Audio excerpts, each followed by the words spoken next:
to the Global Brain Project Hangout. My name is Peter Liu, and this broadcast is with David Russell, who is the founder of the Global Brain Project.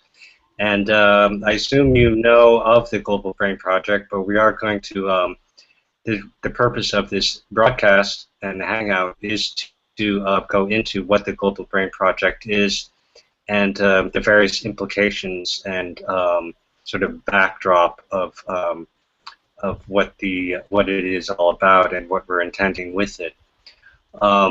So this is, I think we're up to about 135 Global Brain Project meditations. They're weekly, every Saturday, 11 a.m. and 5:30 p.m. in UK, and 6 a.m. and 12:30 p.m. In the US. And this is, I think this is our fourth Google Hangout. So anyway, I'd like to introduce David Russell, who's the founder of the Global Brain Project. Hello, David. Hi Peter, hi everybody. If you don't know what the Global Brain Project is, as Peter said, do take a look at our website. There will be a link posted in the comments under the YouTube video of this Hangout. However, let's talk about what the Global Brain Project is very briefly. The Global Brain Project is essentially a spiritual venture. It is designed to activate the neurons within the global brain, those neurons being us, every single one of us. We are the neurons in the global brain. We think for the world. And through Facebook, we can communicate as neurons in the human brain do. We can communicate instantaneously over vast distances. And that's exactly how neurons in the brain work. So, the concept of the global brain is to activate the neurons within the brain, and the purpose of the meditation events is to for us to meditate together to produce a cohesive, coherent energy field. There is a lot of evidence that demonstrates, perhaps demonstrates is too a stronger word, there is a lot of evidence that indicates that a coherent thought has a massive effect on social conditions. That essentially is what the global brain is about. This week I wanted to talk about Dharma. Last week I talked a little about Dharma, and I talked about it in the context of Vedic Dharma. Dharma has two meanings. According to Buddhist teaching, the whole of Buddha's teachings are called the Buddhist Dharma.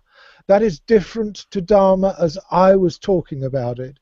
In Vedic teaching, Dharma is the force that decides where you are born, with the circumstances in which you are born, every time you come back for another go at this thing we call life. And that is really the context that I was talking about Dharma in. However, what I really wanted to talk about today was the teachings. Here we are, 2014.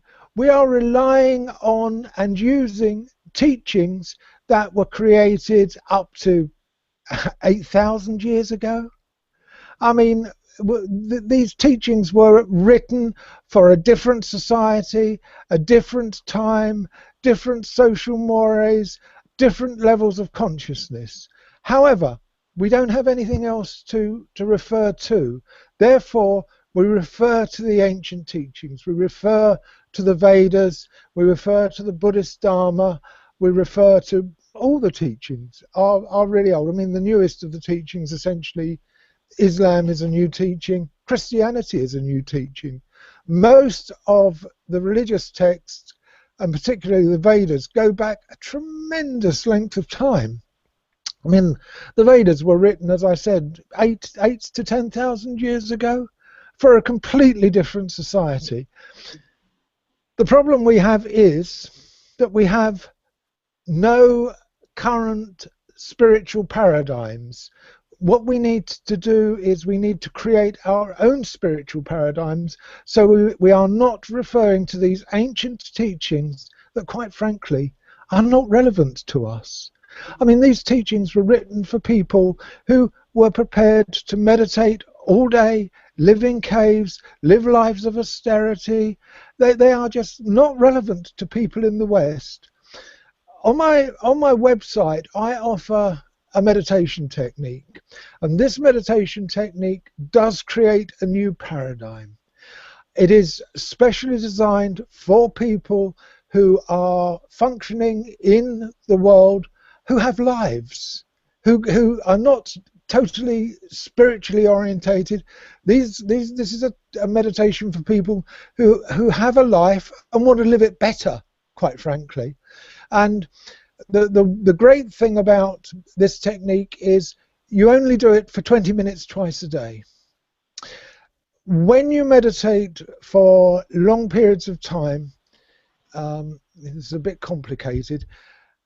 Meditation produces very deep levels of rest, and very deep levels of rest release deep stresses from the nervous system, and these stresses manifest in your life as karma. When you are meditating for hours and hours at a time, karma happens big time. Shit falls on your head from a high place.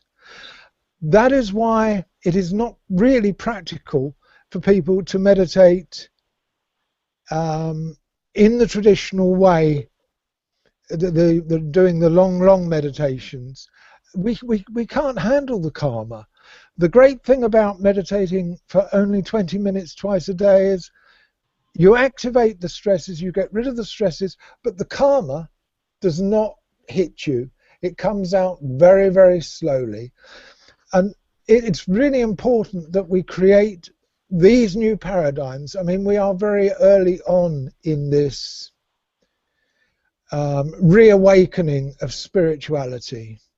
So there is not much that, I mean, there is not much written. There is stuff written, but not enough people have had enough experience to actually describe in real terms what's going on in spiritual terms in this time. One of the things we intend to do, one of the things we are doing, is we are creating this new paradigm of short-term meditation, progressive evolution, working on the basis of evolving individuals, because after all, it's only by individuals evolving that the whole world evolves. The world consists of individuals. If you get the individuals in the world highly evolved, you've got a more highly evolved world. So there is a lot of emphasis placed on the old teachings.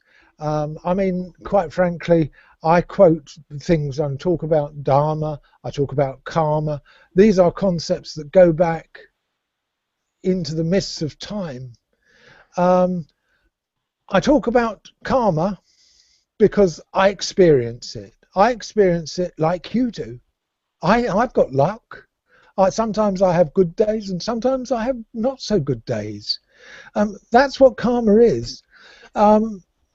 At this stage in my meditation life, I do not produce big karma. My karma comes fairly benignly, which is quite a good thing from my point of view. But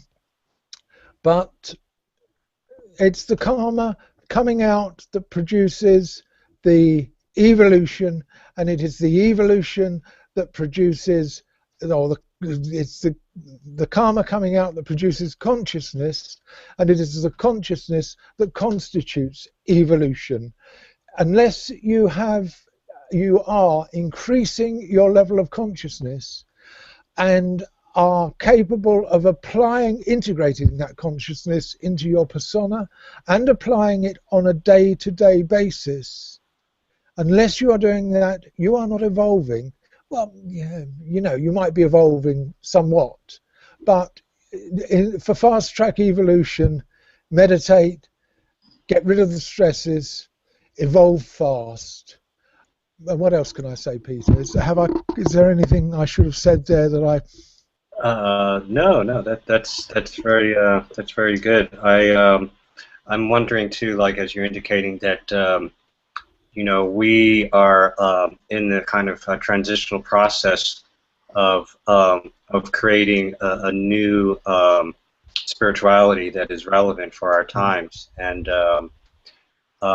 how is it that we can utilize the ancient teachings that we have at hand, and sort of have them sort of updated, or is it through our individual practices, or is it through our collective practices that we see this relevancy coming about for us? Right. In the ancient teachings, I'm not disparaging the ancient teachings in any way.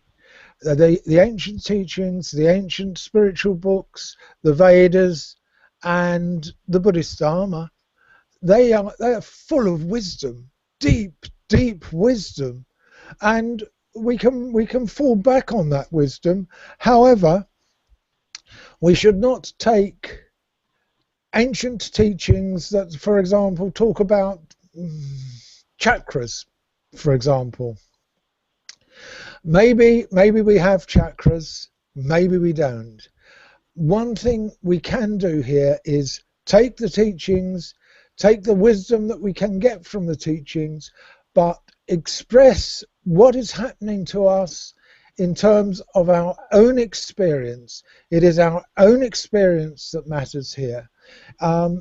Experience sings, there's nothing else that matters more than experience. And as you evolve, you actually develop a natural, it's very difficult to describe, you actually develop a conduit to integral wisdom. There is an ancient Vedic saying, and it is, knowledge is structured in consciousness.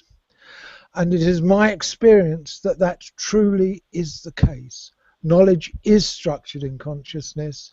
As you become more conscious, knowledge naturally, the word that springs to mind is erupts, but that's not quite the word, except that it is quite like that. It's knowledge kind of explodes in your head, and suddenly you get these profound insights that explain the meaning of life, what you're doing, why you're here, explain everything.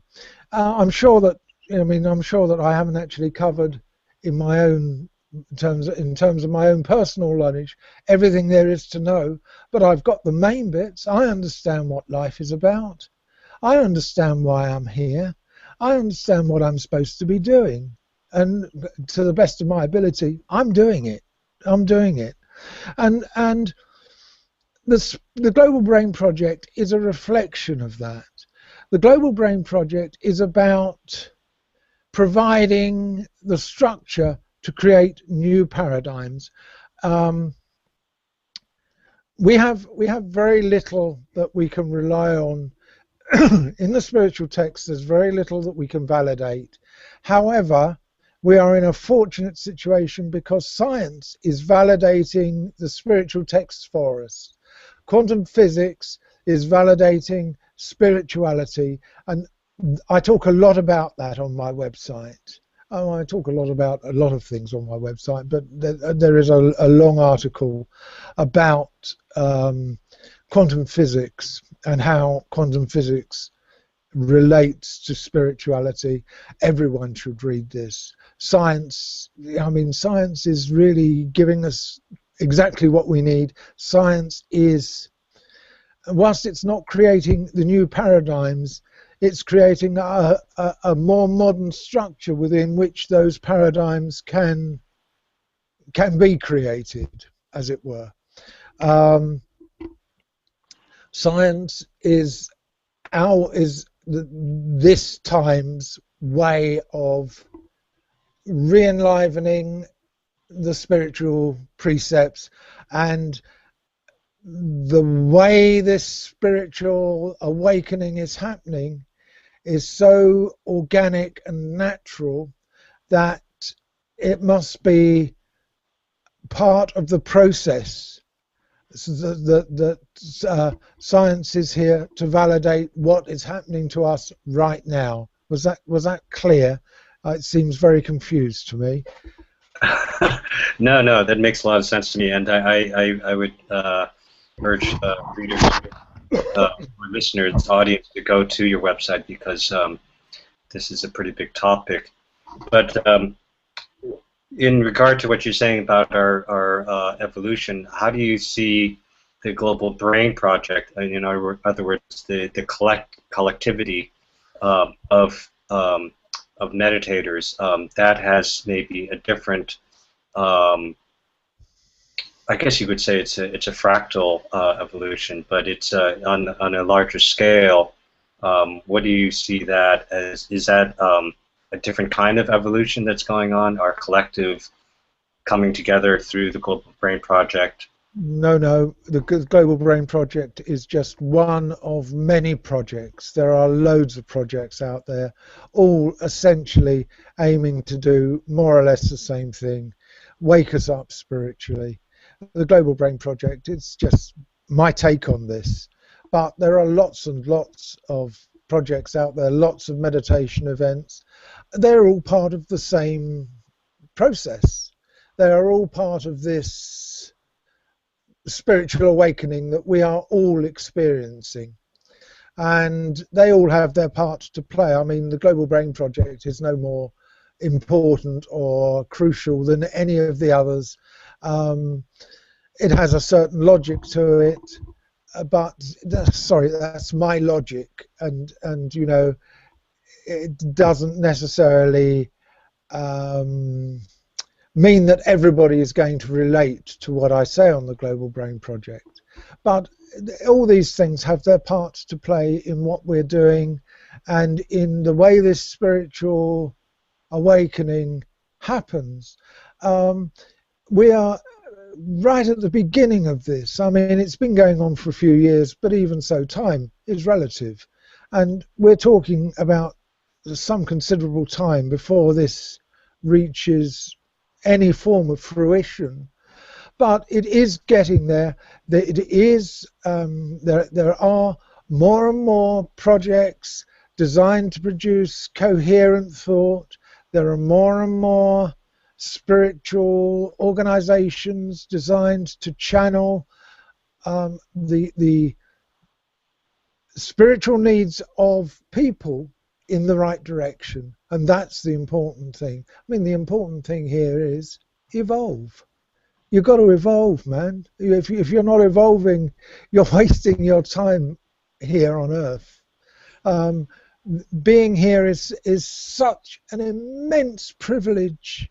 It's such a privilege to be allowed to have this opportunity to evolve. Unless you're actually on this plane of existence, you are not evolving. It's only on Earth that you have the opportunity to evolve, and that is because something that you referred to last week, because of free will. Free will gives us the opportunity to make choices.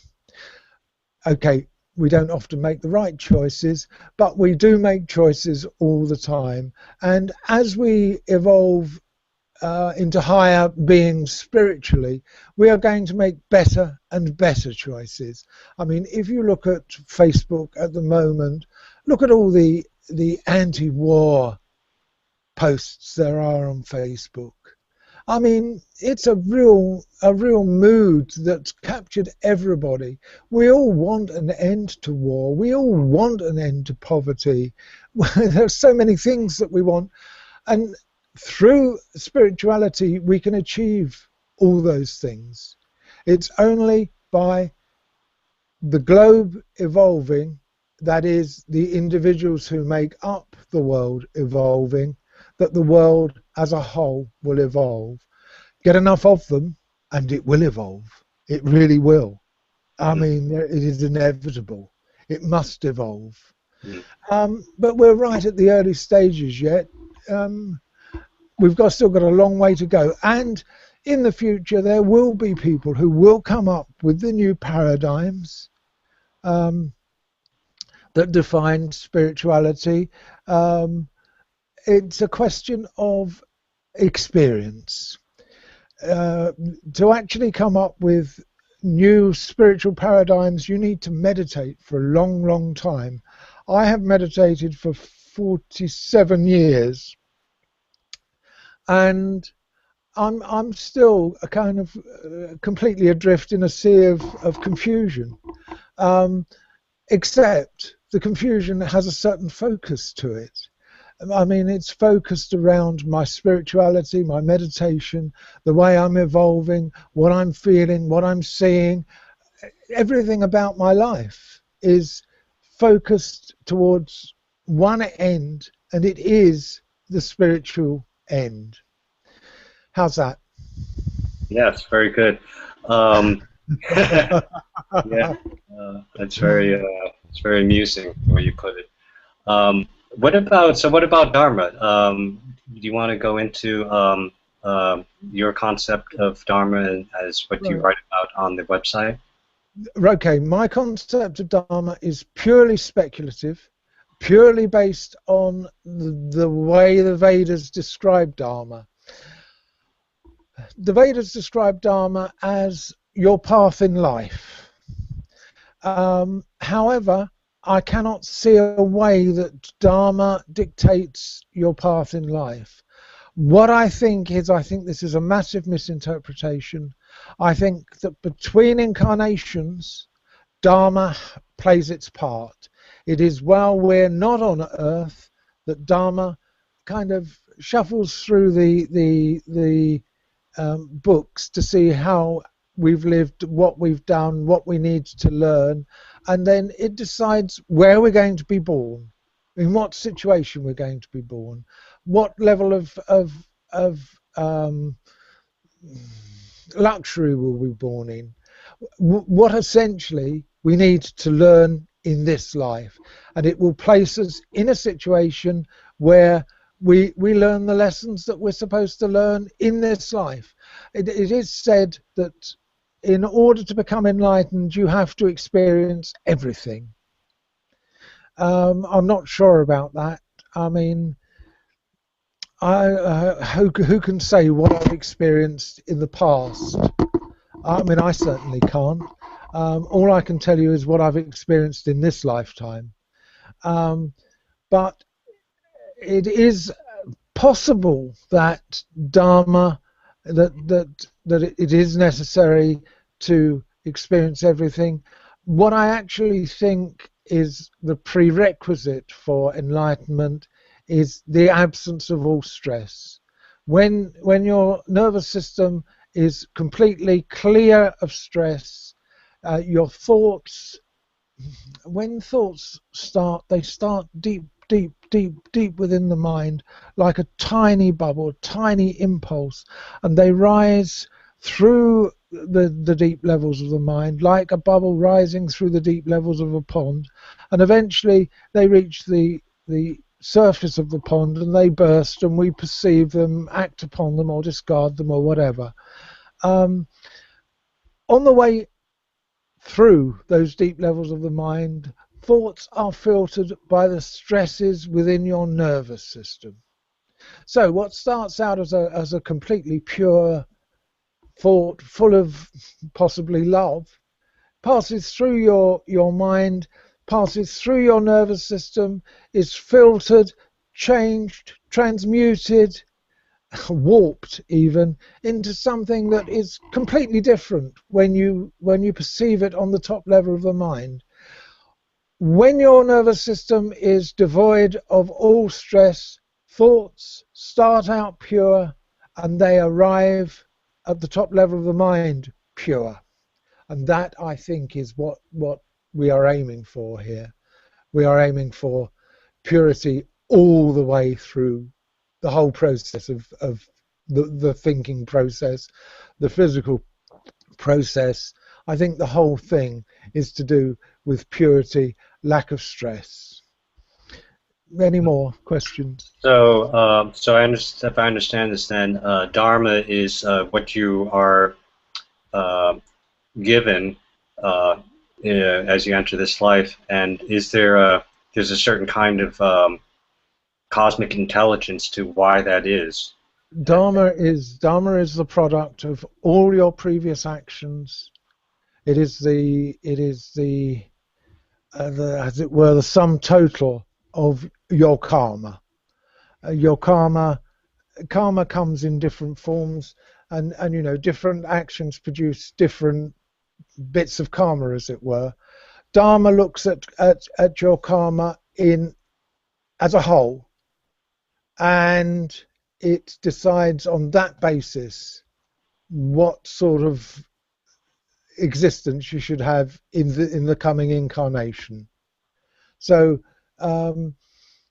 it is Dharma is only a product. Everything is a product of our own actions. You know, karma, our own actions. Dharma, our own actions.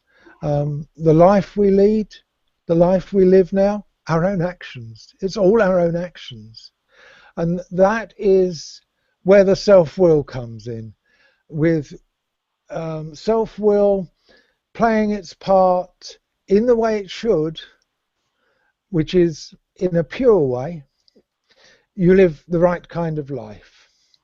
If you're very stressed, the purity is not.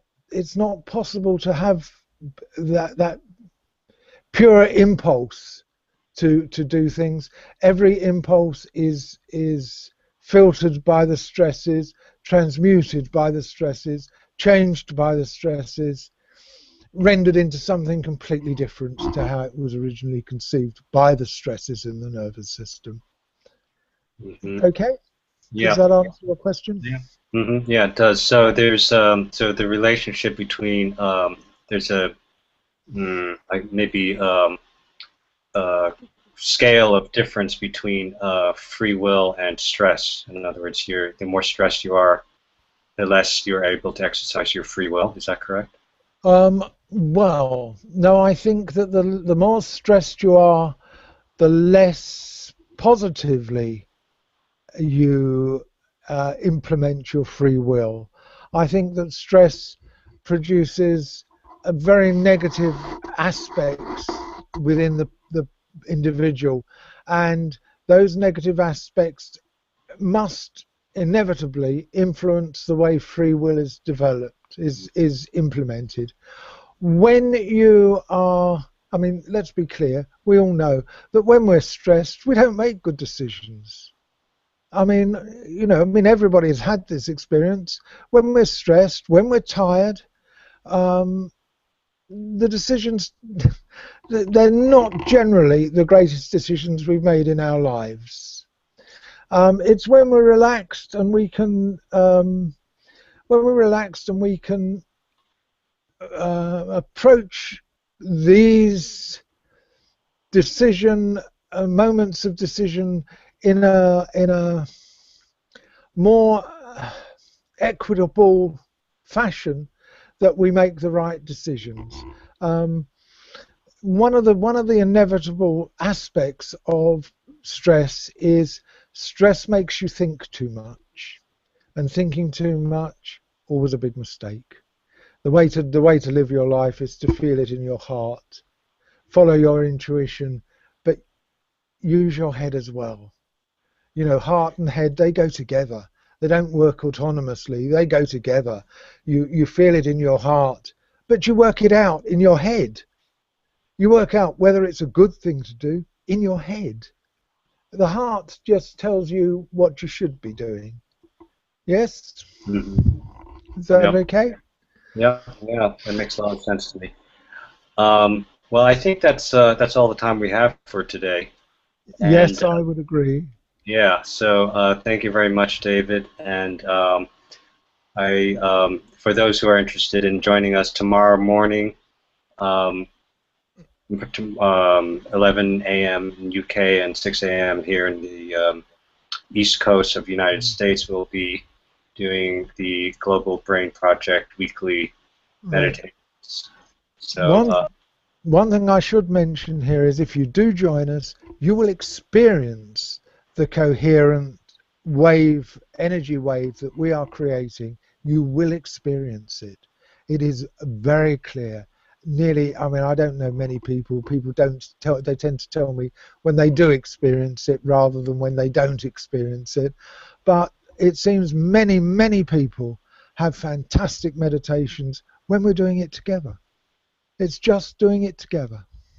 Sorry, Peter, back to you. yeah, absolutely. It's true for me. And 6 a.m. is actually a early call for me, and so I'm Yeah, in a different kind of mental state, but it is definitely a very strong meditation that I experience myself as well. So good.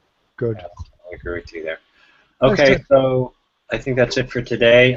We do this weekly hangout, so same time next week. Join us again, and we'll if you've see got you again, questions. and we'll see you tomorrow in the Global Brain. Right. And if you've got questions, please drop me a line, drop Peter a line, post on the Hangout page, post on the event, post anywhere. Post anywhere. We'll come across your question, I promise you. Yes. Okay, thank you everybody for listening. I hope I didn't bore you too much. I certainly bored myself a hell of a lot. I've heard it all before, you know. Okay. All right. Good night, everybody. Take care now. Thank you, Peter. Bye bye, everybody. Thank you, David. Bye bye. Bye bye.